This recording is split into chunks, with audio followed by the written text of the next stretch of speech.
Nobody would have thought that I would be the one. Rhyner, sports talk. Baseball, baseball, baseball, baseball. Oh, with the big mic. Oh, okay. All right, yeah. Okay, now I get it. We got a lightning strike, boys. What happened over there, Grego? We had a little lightning strike right outside the window. The Texas Rangers win the World Series. All right. Here's a tip for all these Americano League teams. Wait, you said tip? Yeah, tip. Okay. With a P. Keep jamming. The ticket, colon, nothing but a big Gen X jerk-off sake. This is a cool night or what? Although somebody would hear that and go, bullshit. I'm back, bitches.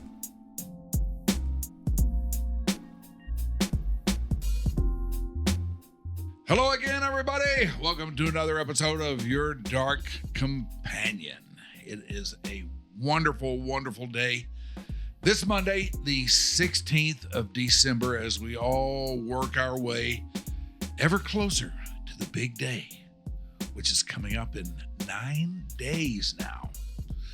That, of course, would be Christmas. So there's that. I would be Mike Rhyner. We are here inside the nurturing biosphere of the mothership, and we got the whole crew assembled here.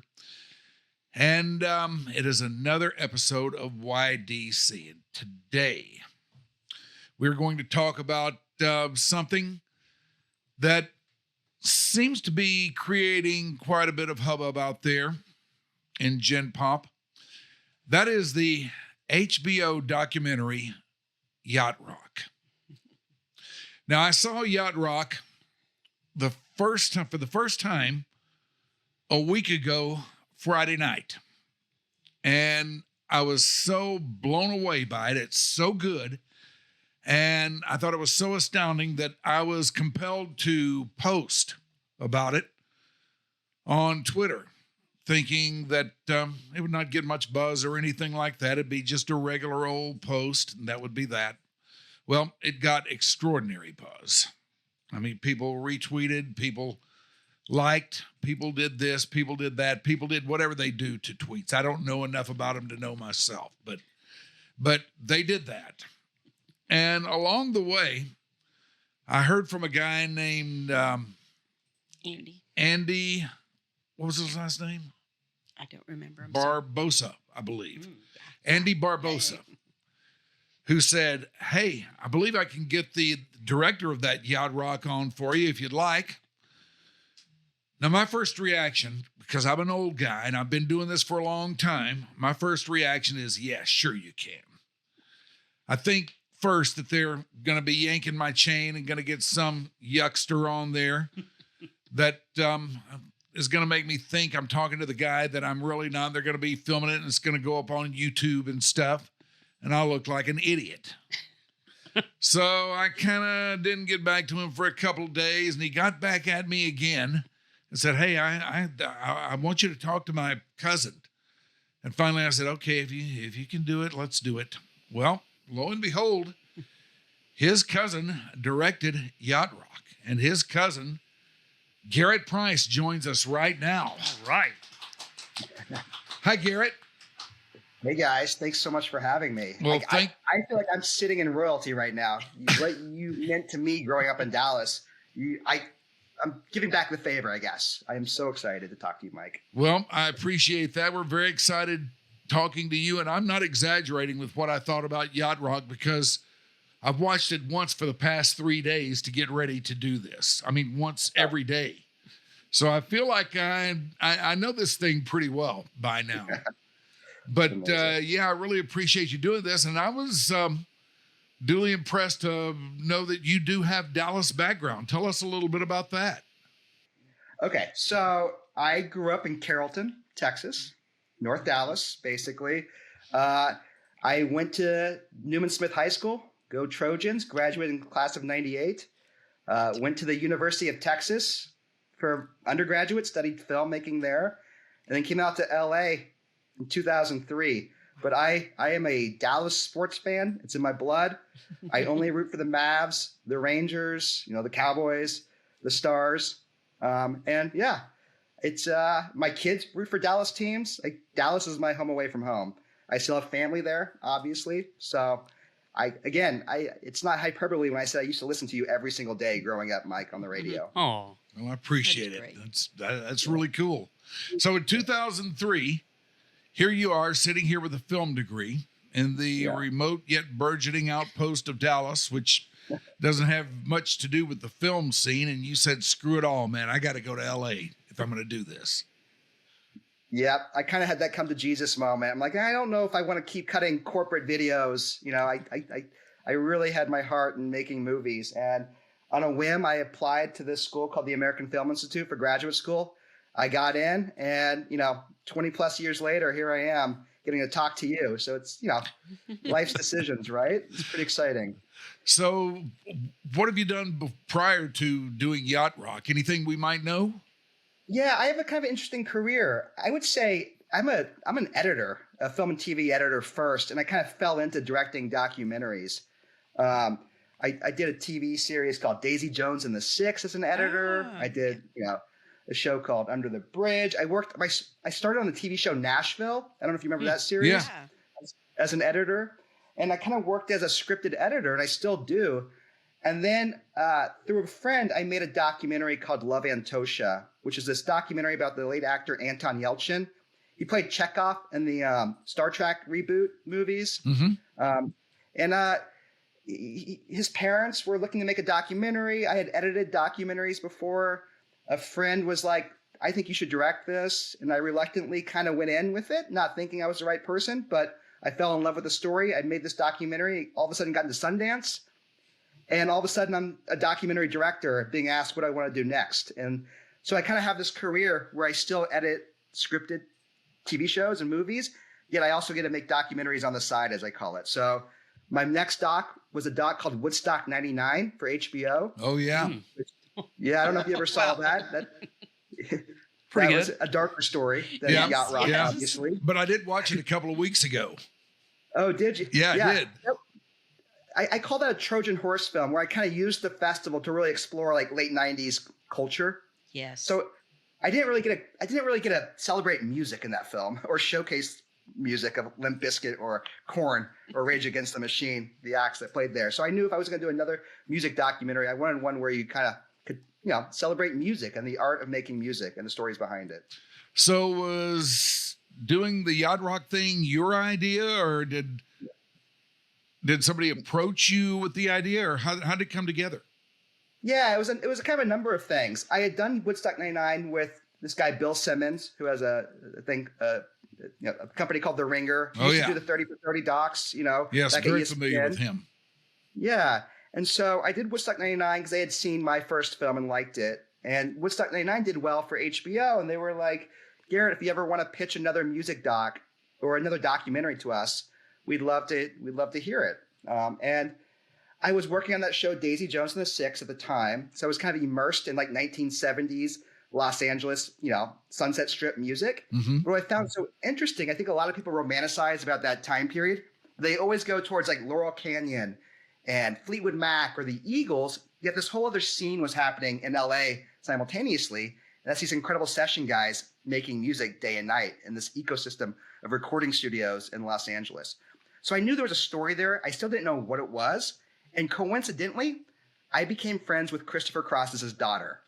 And her best friend and roommate, no lie, is Michael McDonald's daughter. Oh, wow. Wow. Is that not wild? That's crazy how that works. I mean, and we were at a bar one night and they were like, you should talk to our dads about, their relationship with this name Yacht Rock that has come to define their music, 30 years after the fact. And I was like, that checks all the boxes of the story I want to tell. And I pitched it and we were off to the races. HBO was on board right away. So that was the genesis of it all. Now, there was this other YouTube thing out there, which I was only vaguely aware of about Yacht Rock. And it looked like a bunch of, it looks like to me, without having seen hardly any of it. Have you seen this, Shoopy? Not really. It was MySpace, right? Like, Yeah, it was a MySpace thing. Like I vaguely remember some of the clips that were shown in the documentary, but I don't think I saw it when it came out, because that was 20 years ago Yeah. on MySpace, and just And here I It am was a talking weird about thing. YouTube and MySpace and showing everybody how incredibly unhip I am. you're doing great. But were you aware of that? Did you watch that? Did that play? How did that play into this? Yeah, that was like early days of YouTube when they started actually like doing like YouTube wasn't just cat videos. They could actually do some narrative stories on this. It was like an early web series, and I remember seeing it, kind of around the time it came out, just like, oh, this is funny and cute. I had no clue that's where the name originated from. Yacht Rock. These guys just invented this name because to them, this music, and we kind of explain it in the documentary, like it wasn't because it was about boats and stuff. That's just more of a coincidence with the song Sailing. It was more about the music just sounded so well produced and sheen and, well made that it felt like a yacht to them. And that was where the name came from. And they had no idea they were going to create a monster, or a genre to say. And I wanted to get that out of the way right away in the film, because a lot of people to this day thinks it was called Yacht Rock back in the 70s, which it absolutely wasn't. And it kind of just like sets the stone for this story, so we can get that stuff out of the way and then go back and hear from the artists themselves. Yeah, I mean, to me, that music just sounds like somebody who is rich enough to have a big yacht. They're out there on the water, they're rolling around doing whatever they do, and that is the soundtrack. That stuff is the very soundtrack of it. That's what those guys are into. That's what the name means to me. You guys did a really even-handed look at this. And that's one of the things that I thought was really cool, because I got to tell you, I love this music. Most of the stuff that you had in there is stuff that I'm fine with now. I always have been, although there have been times when I wouldn't quite so readily admit it, but I still have always had a soft spot for it. And to this day, I champion the stuff now, It's really neat. I thought that you took such an even-handed look at it, but it sounds like that's what you had in mind all along. Yeah, the name just Yacht Rock, like you said, it's so evocative. I think it brings people in, but I think a lot of people enter this world ironically because of the name. I mean, it was birthed out of the internet, basically. It's kind of like the original meme. And yet, myself included, I was kind of skeptical. I wasn't, I didn't love this music, as a person. I went more towards punk and hard rock and stuff during this time period. So I kind of entered it myself, ironically. Yet when I started doing the research and digging in, I started to fall in love and really understand what this music was. And that, it was a bunch of friends, honestly, making this like complex sound together. And there was an evolution of pop music in the 70s, and you saw it, and you could draw the lines and kind of create, the tentacles and see how music was changing. And that was so interesting to me. And, this music truly was rooted in like R&B and jazz and black music. It was so interesting to me talking to the artist. And I think they were so allergic to the name Yacht Rock because to them, it sounds like what you're saying, rich, yuppie, white music. Yeah. And that was against everything they were influenced by in their music. Yet they didn't understand that the name came from because the music sounded so expensive and complex, like a yacht. So there was some miscommunication there, I think.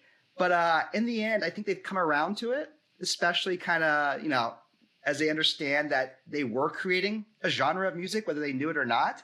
To them, they were just, we talk about, they were just kind of, it's the evolution of pop music that they liked making. So it was a really interesting thing. And I really wanted to get kind of the pop culture punchline stuff out right away at the beginning. Yeah. And kind of rip the curtain open and let these artists kind of define the music they were making, under the guise of this word that has come to define them 30 years after the fact. So as you were, getting these guys together to do this, and you approached them with the idea of making a documentary about Yacht Rock, were they on board right away, or did you have to talk some of them into it, or how did that go? Yeah, well, the first two I had, my very first interview was an interview with Christopher Cross and Michael McDonald together. And I think that's because their daughters made them do it. I think they were skeptical. I think they were skeptical at first. It's interesting. Christopher has always been a little bit more polarized by the word, Michael has always thought it was kind of funny and didn't really care. I think it's just kind of funny, And so they had very different viewpoints on it. They both, Christopher's come around. I think he sees the value of it because he can't deny it's brought a legion of fans to his music so many years after the fact. But I did that interview and I still didn't know if I could make a movie out of this. I just knew, I had access to the two of them, and it's an interesting thing to explore a genre that was invented 30 years after the fact. That's all I knew. I was going into this. Yeah. And I saw them talking and the dynamic between the two of them, and like the joy of them, like remembering this time period and telling these stories of like making music. And I think I started to realize like they've always been skipped over. This group of musicians. I think people go straight to like Stevie Nicks or Don Henley, right? And at that time period, yet these guys are just as important to like the pop culture landscape, in music history. And from there, once like Kenny Loggins heard I was working with Christopher and Michael, he was on board. And then the Toto guys were on board, and it kind of snowballed. Everyone wanted to be a part of it because they're all still friends to this day, which is like, very odd in like, music making, I think, because they spent so much time collaborating back in the day. And so it was just an absolute joy. And I went in with these guys and I said, listen, I want this film to be fun, but I'm not going to make fun of any of you or this music. And that was kind of my mantra going into this. I bet they appreciated that too. They absolutely did. And again, I think it comes across in their interviews. I think they're so open, authentic, and, humbled, but also, confident in telling these stories. And they were giving us stuff that like, they've never talked about before, which I was so, as a storyteller, a documentary filmmaker, they've done millions of interviews, but it's always been like the same beats over and over again. Yeah, they were letting me in. And like that's all you can ask for. Yeah, it's like this is their chance to tell their story their way that they've never had before. Absolutely. And that's all I wanted to do. And then to bring in like contemporary artists, like Questlove or Thundercat or, Prince Paul and Mac DeMarco. It kind of added another layer of legitimacy because you really see the influence of this music in like modern music. And that was important to me too. You're talking a little while ago about the epicenter of it all. And a lot of people, and it's you included this in the film as well. The epicenter of this for a lot of people seems to be Steely Dan. Yeah. Which is kind of ironic to me because, first of all, I have to confess, I'm a huge, huge Steely Dan guy. Always have been. If you told me that I could only listen to one band's music for the rest of my time on the planet, it would take me about a 19th of a second to send all the rest of them to the curb and take Steely Dan. That's just how big of a fan I am. And that's despite having memorized virtually every sound on every Steely Dan song. I still love it that much. The name of our show is a Steely Dan lyric. That's right. Your Dark Companion. That's right. It is. It certainly it's is. the whole thing. But I really never considered them, that much Yacht Rock because their music's quite a bit different, quite a bit more complex, quite a bit more layered. Lyrically way, way more out there than anything that any of these other guys are doing. Yet, when you look at it and put that Venn diagram up there, you do see that a lot of this did stem from what they were doing.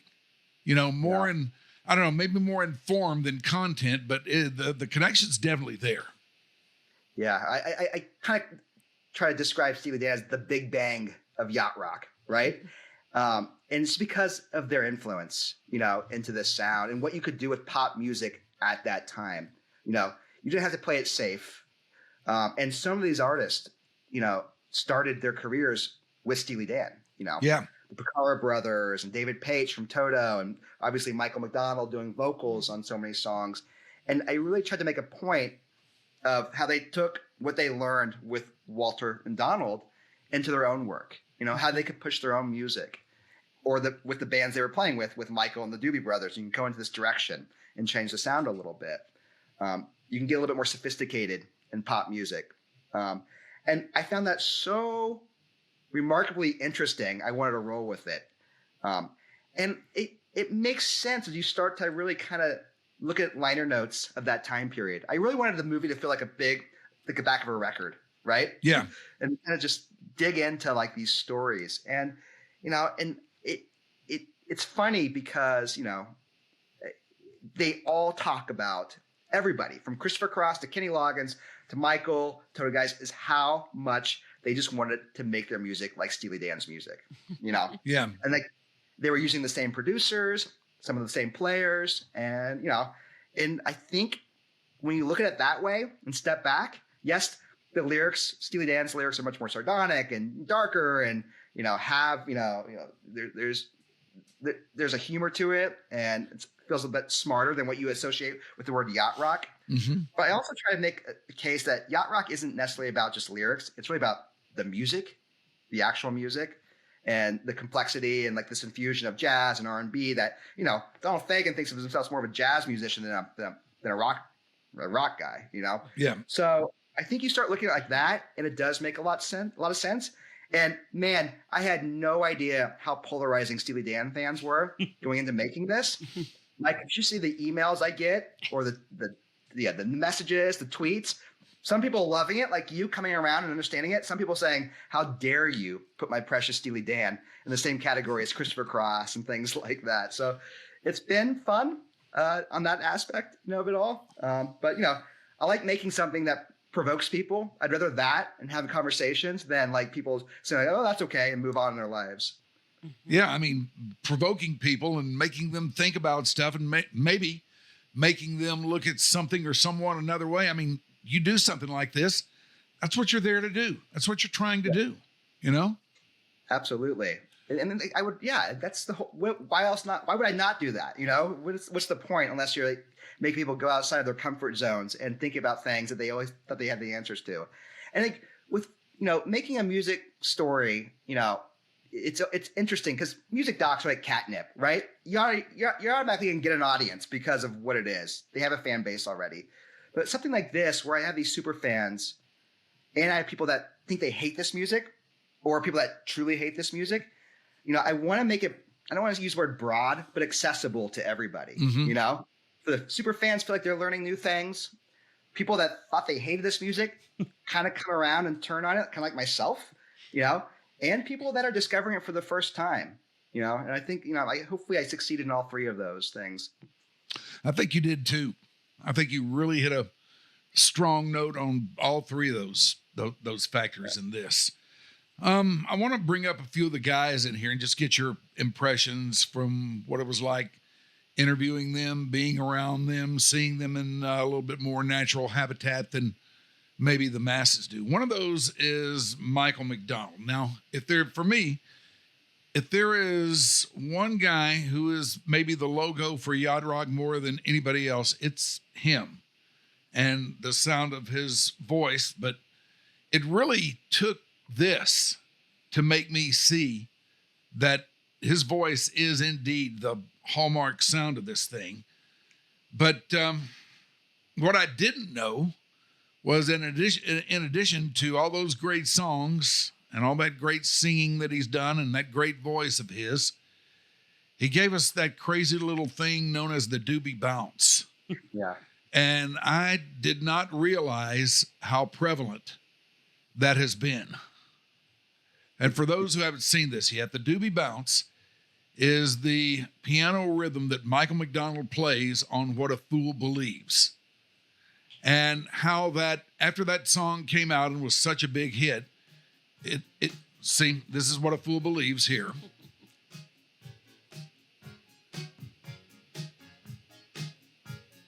It's that piano riff where he's moving up and down the keyboards, but it's all kind of bouncing a little bit. That turned up in a whole lot of other places after that, didn't it? Absolutely. I mean, we kind of make a point. There was a world before What a Fool Believes in pop music and a world afterwards. We called Michael the yacht father, right? I mean, it's like he really does have his hand in what this music was. And it was, making that we kind of do a montage of all, just a sliver of the songs that were influenced by, the doobie bounce, starting with Robbie Dupree's Steal Away, where we kind of make a little joke, like literally stealing the doobie bounce. but it crossed over in country songs. It crossed over in R&B songs.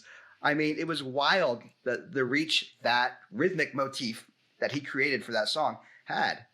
So I loved that, and I love, like, I don't want to overanalyze moments in music or get too musical theory with things, but when you hear that and you hear the evolution, you see an example of that, I think it just helps kind of solidify Michael's place in pop music history. And Mike, would it not be awesome to get Michael McDonald and Rick Rubin together to do the Johnny Cash thing with songs? And Wow.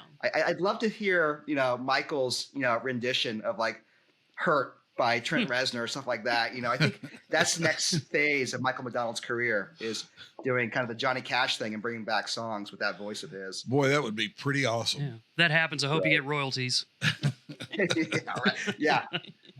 He did not get royalties for Regulate, I can tell you that. Oh. The Warren G song. Another thing about Michael McDonald is, and this holds true for everything every time I've ever seen him interviewed, he seems like a great guy. Yeah. He's so humble, so centered, and truly cannot believe that people are still listening to his music. I mean, and he's not lying when he says that. He truly thought his career was over in the late 80s. And he couldn't believe that people are still interested in this music. One of the first questions I would always ask them is can you talk about touring in the 70s and now touring in your 70s? Which I always think is an interesting response, because they're all still playing, and it blows their mind that they're selling out arenas still, and venues. And I think I went to a couple of these shows when I was making the film, and it's transgenerational. You've got people of all ages going to watch Christopher Cross play, or Kenny Loggins, or the Doobie Brothers play, and it's pretty remarkable how this music has is holding up now. There's a rise, fall, and a resurrection to this story, but I don't think it's going to fall again. I think it's kind of solidified its place, in our culture. And I think it's because the music is just so good and feels so good. It's kind of the bygone era of collaborating with these incredible session players, making music on vinyl records that, you can listen to from the first track to the last track. Music is a bit more disposable now, and, it's people making music by themselves in their studio, playing every instrument by themselves electronically. And it's you feel that in these albums, which I think is pretty special. It really is good vibe music. Another guy that I really never had thought of as being in the yacht rock scene is Kenny Loggins. Yeah. I first became familiar with him when he was with Jimmy Messina. They were doing Loggins and Messina. They did a lot of great stuff back then. I was a big fan of theirs.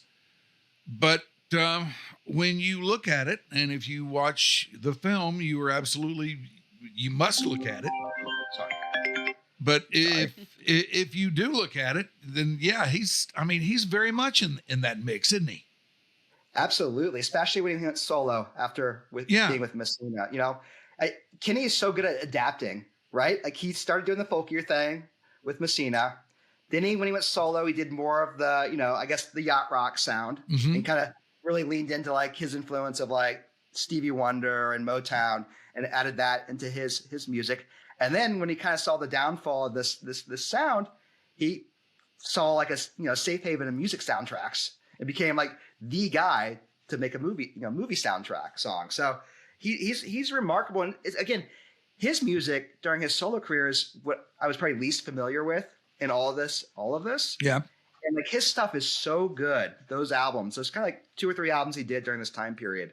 And he was really pushing himself and trying things out. And we really wanted to show that in the film. And again, when you mix him and McDonald together in songwriting, they're on they're on a level of their own, right? Just the few times they worked together, it was always a hit, And again, we tried to make that a point. There's very few people like that. You have your Lennon McCartneys and people like that, but McDonald and Loggins together, they are on next level. Touching on Christopher Cross once again, I don't know what to make of him really, because he had the one big album, huge, massive album that won him Grammys, made him known worldwide. And then that was kind of it for him. Yeah. What's your take? What was he like interviewing him? He was like the one I was probably most nervous about, just because he really truly had that, that meteoric rise and a meteoric fall right afterwards. Yeah. Yet I think, time is a great asset, and he's had a lot of reflection, over those years. And he was so honest and forthcoming talking to him that it's someone I think a lot of people, again, skip over in the history of music. And they think his Grammy thing was a fluke and all of that. But like, he really is an incredible human being. And like spending time with him and his daughter, who I became friends with making that. And I was a little nervous because of my friendship with her that, I didn't want to make something that's kind of candy coated and surface. I really wanted to dig a little deep with him and kind of talk about, his ups and downs. And like, I didn't have to push him. He was just forthcoming and to talk about this, because I think it's a good story with him. And him talking about, being a weed dealer to finance his demos, or tripping on acid when he wrote Red Like the Wind. I didn't ask for any of that. That just came out. He's never talked about that stuff before, I think he was just just being authentic and forthcoming is all you could ask for in an interview. And man, did he have some stories to tell, and like I had heard the Ritchie Blackmore story before about him sitting in for Deep Purple, which I think just, again, adds another level of legitimacy to him as a musician, because he really is an incredible guitarist. Yeah, he is. And our paths along the music road crossed a couple times along the way. I can't say I know him or anything like that. And if you went up to him and asked him if he knew who I was, who I am, I'm sure he would not. But our paths did cross a time or two, and I did see him play back in the day. And one thing I do remember is being impressed with just how good he is. People think of him this way or that way, but you should think of him as a really good guitar player, because, man, he is. Well, and he's really interesting because up until that first album, he was a cover band artist. Yes. In Austin. Yeah, people don't know that. I had a whole section in there, and it ended up being an embarrassment of riches in the end about him being in Houston and Austin. He was like playing fraternity parties at UT. That's what he did, and was making this little, solo album, or this, his first original album on the side. It's pretty interesting. Amazing. The guys in Toto, let's talk about them for a little bit, because they were studio musicians, and studio musicians get their names put on records, but usually they don't form a band and go out on the road and have all these hits and accomplish all the things that those guys in Toto did. But a lot of those guys came from musical families, like David Paich. His dad was Marty Paich, who was an arranger, a composer, a guy in all kinds of shows and stuff like that. And those guys always had incredible chops. They were always great players and everything. But if you're going to be a studio musician, you got to be able to get a take. You got to be able to get a take fast, get it right the first or second run through. And those guys could all do that. Yeah, they were just so prolific. I think that's a lot of feedback I've gotten, is how eye-opening Toto is to so many people. I think a lot of people just associate them with the song Africa or Rosanna, and that's it. And they didn't realize kind of, the thumb they had on the scene at the time, and how many songs they played on, and just how, like I said, the word prolific is the best way to describe it, because they truly were. And like you said, like, they're all just such incredible musicians in their own right. Who would have thought a bunch of kids from the Valley here in LA, could kind of, the word we keep using is cross-pollinate across so many genres of music, And I think that's why I really wanted to hone in on this kind of session scene, because I think there's been films like the Wrecking Crew film, and the Immediate Family's another one that just came out that kind of look at these generations of session guys, but this feels like the last generation of session players is the Toto guys. Yeah. Before it all kind of changed in the 80s and music making changed. And so I really, truly, I keep saying, I want this to be my Toto campaign for the Rock and Roll Hall of Fame because I think they absolutely deserve it. I mean, just, the amount of, that they had in pop music in this time period, influence is just mind-boggling. And I think a lot of people are discovering that. And the feedback I've gotten from, kind of befriending David Page and Steve Porcaro and Lukather is like, they're just so great, grateful that people are understanding what they did. Porcaro's called me the other day saying his kids actually understood what he was doing all those years after watching the documentary, which I think means the world to me. That's quite a they family. Just thought he was a nerd on sense, Yeah.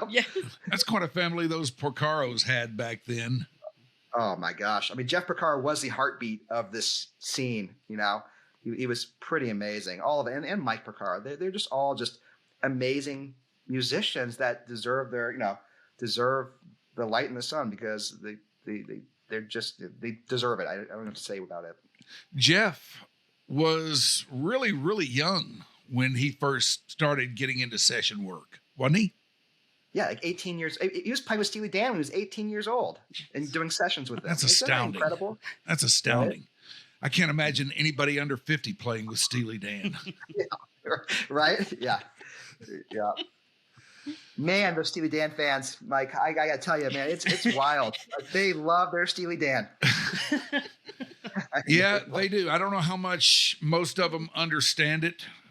I try to avoid talking Steely Dan with all but a few people that I know because I know they really understand it the way that I think I do. Yeah.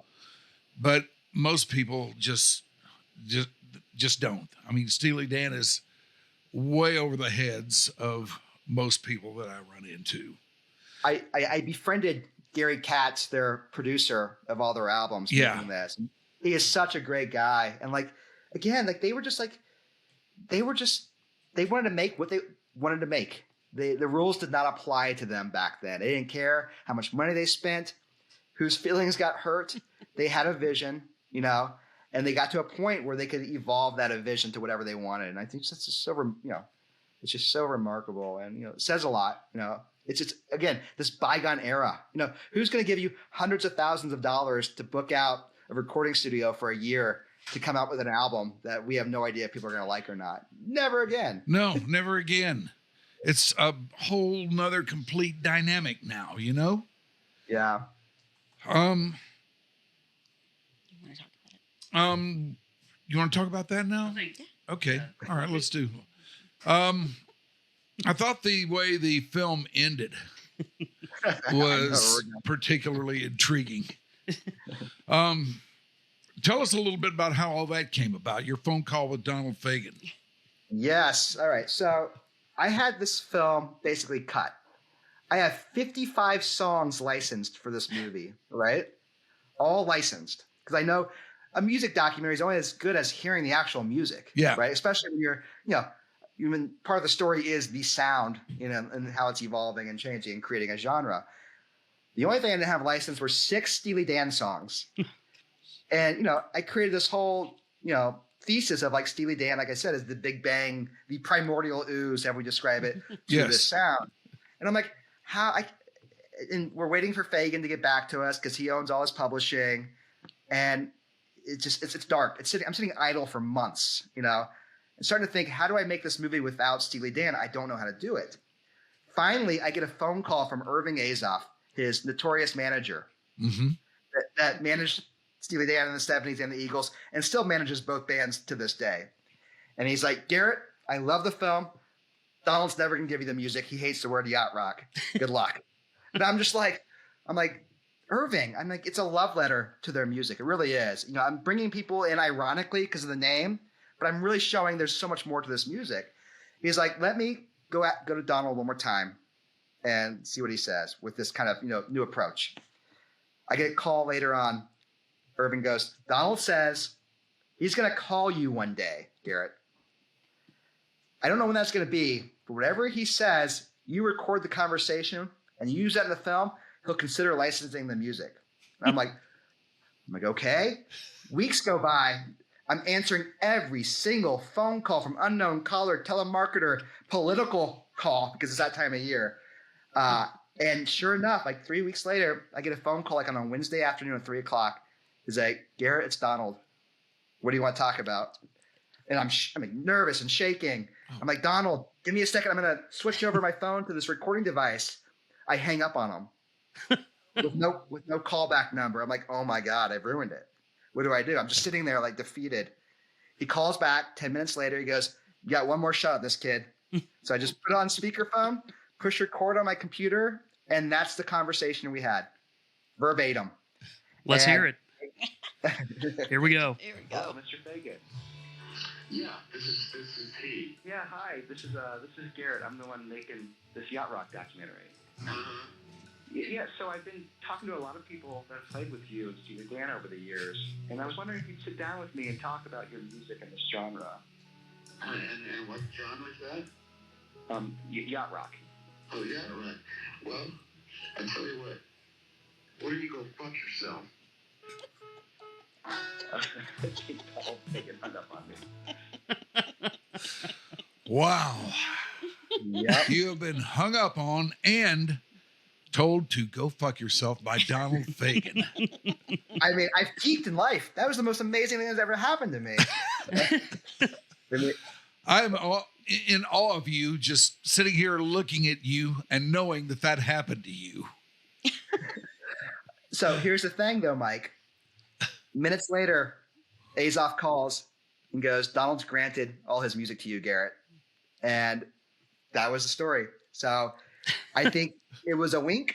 He got to say what he wanted to say. But again, I think he's trolling all of us all the time, Donald Fagan. And, it's kind of the cherry on top to this story. I think it would almost have been better than getting a sit-down interview with Donald. Is this moment. And I think he got to say what he wanted to say, give us all a wink. And, he can't deny that this name that has been invented has brought so many new people into this world of music. And that's what I find so remarkable. Yeah. Another master stroke. And if you're going to do something like this, you've pretty much got to get this guy involved in it in some way, was Questlove. Yeah. Getting Questlove involved in it because he kind of connected the dots between yacht rock and rhythm and blues, soul music, all that kind of thing. He brought it all together and tied it up in a nice little bow for all of us to look at and see how it all connects, didn't he? Yeah, and to hip hop too. Yeah, and kind of was like the first artist to really bring this music back into the fold. And I know Questlove. I've talked to him before. I know he's such a musicologist as well as being an incredible musician himself.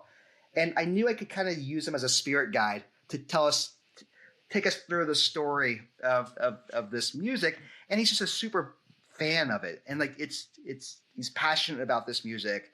And he also agrees that it deserves its place in the sun, like all of us.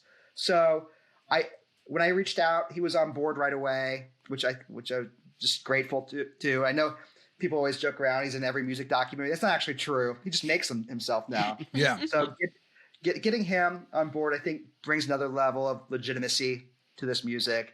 And then after he came on, I got Thundercat. I mean, we can talk about some of these other guys, but yeah, I think getting him was just a win-win, and just, again, you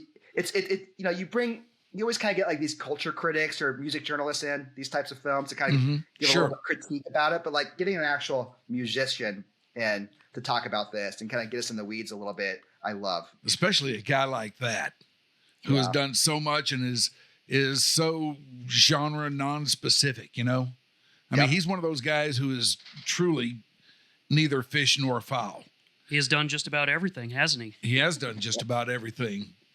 Was there anybody out there that you wanted to get but couldn't? Because I only noted one guy or one act that was named in the film that did not appear in it, and that was Seals and Crofts. Yeah. I kind of listen again. I wish I had like the real estate to do a series because there's so many artists that kind of get lumped into this world of yacht rock. So I had to make some difficult decisions. So I kind of used the web series main characters as my kind of Mount Rushmore of this, because the guys did kind of invent the name and what this actually is. And when you kind of like take all their parameters of what yacht rock is, Mhm. you know, this music being made specifically in Southern California, heavily influenced by jazz and R&B, including some of the greatest session musicians in the world. It kicks out a lot of people, I think, that get associated with yacht rock. I think soft rock and yacht rock feel a bit too synonymous nowadays. I really wanted to show that they're not the same thing. Right. Yacht rock's more of a subgenre of soft rock. So I really kind of concentrated on that Mount Rushmore. And then I got I wanted to do the Ambrosia story is interesting because they were heavily influenced by Michael McDonald, and they were a prog rock band before they made that album. Yes, they right? were. So, They were. yeah. I remember Ambrosia from their early days. I liked them then. I like them now. Yeah. I also interviewed Alan Parsons, who's an incredible, producer, musician in his own right. And I just couldn't find a way to use him in the film. That was my most difficult cut in the end. Because he's so awesome as a musician. I had this vision of talking about, studio sessions and how well produced this is with some of the best music producers in the world. And Alan Parsons, he was with Pink Floyd. He was with the Beatles at one point, as an engineer. So, and as fate would have him, we saw him last night. Oh, really? Yeah. Yeah. He played out at Grand Prairie last night. That's amazing. And the sweetest guy in the world. And his first thing he told me, he's like, I always get cut out of documentaries. I was like, no, Alan, you'll never be cut out of my documentary. And sure enough, I feel awful. But it just, it was an embarrassment of riches in the end. And you start making these films and it starts to blow up to a 3-hour film. It's I need to get this down to something that's manageable and take you on a journey. I always want people wanting more so they can seek out and learn on their own versus giving all the answers and making these things. Yeah. I think I want people to be, interactive with the stuff they watch and go out and research themselves and discover things on their own versus being force-fed things. So that's what's happening, which is so cool about it, And the fun thing about Yacht Rock is it's completely arbitrary, right? The name, it's a made-up thing. So the debates about what is or is not Yacht Rock is so fun, You kind of set these rules, but I love people arguing, why didn't you include this? Why aren't we talking about this artist? That's the fun part about this. It's a water cooler thing. Is there anybody who was on the fence for you other than Ambrosia that you just couldn't or for whatever reason didn't fit in? Yeah. I have this whole scene in the film about male sensitivity, talking about how a lot of these lyrics talk about the fool in love and people getting their heart broken to the next degree. I originally had the Player song, Baby Come Back as my song in there. And that's the one song I could not get the rights to, which I'm so bummed because it actually worked perfect to what I was saying. So then I used the England Dan and John Ford song instead. Yeah. But as far as talking head interviews, I got what I needed to tell the story, And I don't think there's anyone I wanted to squeeze in or just would feel superfluous, or shoe polish. I felt like I barely had enough moment with the actual artists themselves to hear the stories. There's so many great stories in this. I had a whole cool section about critics of the time. They were awful to these artists, Rolling Stone. Awful. Yeah. The stuff like Toto and Christopher Cross, and when Michael joined the Doobie Brothers, awful. But the more I had that stuff, it took away from the voice of the artists themselves. It was just a bunch of people talking about them. And I quickly realized I just want to hear these artists talk about this and give these little tidbits of making music at that time. So, you make difficult cuts, but in the end, I think everything that needs to be in there is in there. Yeah. The idea was for them to tell their side of the story. Exactly. People write about them and everything like that. They say those things about them. And I've seen those things. I've read those things. I've even had my thoughts on them swayed by those things from time to time. But that's the neat thing about this. This is their chance to tell their side of this story. And it comes off just wonderfully, man. You did great work here. No, I think, what's been so cool is people talking about, have watched the film over and over again. It's like putting on a record, right? Yeah. Which I think, that's all you can ask for when you make something. Usually someone watches it one time and that's it. I get people saying they've watched it 2 or 3 times. And it just feels like it just makes people smile. And they watch it with a smile the whole time. And that's what I was aiming for. I wanted the movie to feel like the music, I guess. And just vibe out with it. Well, I told you, I believe that I watched it, about when it first came out. And I'm really not the kind of guy who rewatches stuff, at least not right away. So I thought, okay, before I talk to the guy, I'm going to let this sit for a while. And long story short, I've watched it every night for the last 3 nights. And I probably will again. I mean, it's that good. It is that good. It's that compelling a story. And man, you did some work here. I don't know what else you've got up your sleeve, but you did some work on this. What do you have up your sleeve? Where are you going next? I can't say yet. There's a cool one we have coming down the pipeline that we're working on, and maybe we can talk about this again. And then, like I said, I still work as an editor. I start a TV show for Apple next week as an editor on this Jennifer Gardner series called The Last Thing He Told Me, a new season of that. So I still, I love doing both worlds, and I think they both inform each other as I make more documentaries and work in scripted stuff. I think everything's becoming more hybrid now. Docs should feel like movies, and movies are starting to feel like documentaries. And, I kind of love that. It's great to do something you love for a living, isn't it? Absolutely. I couldn't ask for anything better. No, you really can't. Yeah. Well, Garrett, man, I can't thank you enough for joining us today. It's really been great talking to you. And like I say, I love the film. Everybody out there loves it. Every time I post something about it, people just go nuts over it. I get all kinds of responses and everything, and everybody likes it. Oh, thanks, man. And mutual respect, because I'm not lying when I said your voice was kind of the soundtrack to my life growing up in Dallas. So I thank you for everything. That's pretty awesome. That is pretty awesome. Did me something very naughty. All right. Got him. That's the work of the devil there. That is the work of the devil. Thank you, Garrett. Let's do this again soon. Thanks, guys, for having me. Appreciate it. All right. There he is. That is the great Garret Price. Where do you go fuck yourself? And this has been Your Dark Companion. Thanks for watching. Go to Patreon. Tell us what you think about this stuff. Bye.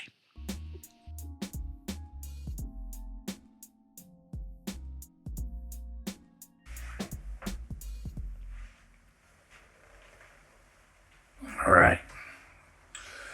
I'm gonna go take my pants off.